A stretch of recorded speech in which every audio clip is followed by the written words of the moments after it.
kulitoka habari kuanzia mwanzoni kwamba yeye mwenyewe alikuwa amekataa kuchukua majukumu haya.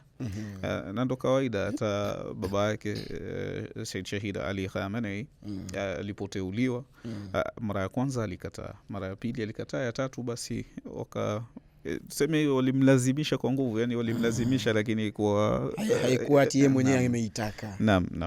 Yani ingekuwa ni hiari yake angesema achagueni mtu mwingine. Na kwa Said Mujtaba Khamenei ambaye ndo kiongozi wa sasa aliyeteuliwa, Allah azidi kumhifadhi, yeye pia inawezekana ya kwamba alikuwa amekataa mara ya kwanza na nini, kama taarifa zilipokuwa zimetoka. Alafu ikaja ikatangazwa kwamba tumekuchagua wewe. Unajua kuna mbinu nyingi za kumlazimisha mtu kuchukua kitu.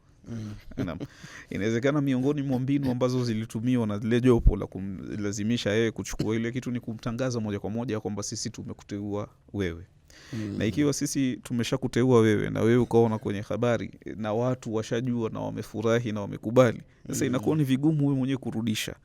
Hauwezi kusema sasa ilipofika hapa hivi siwezi, utavunja moyo watu wote. Tena unaiona kwenye screen kabisa, television imetangazwa. Na katika udadavuzi mdogo tunaweza sema ni mbinu ambayo pengine jopo lilitumia katika lazimika kutafuta kila aina ya mbinu kumlazimisha achukue majukumu haya.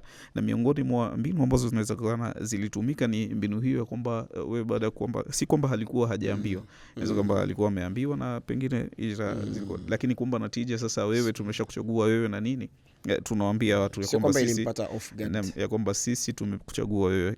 Inaweza kuwa ni mbinu ya kumlazimisha sasa kuchukua majukumu, na hapo anakuwa yeye hana budi ila kufanya nini, kuchukua majukumu hayo.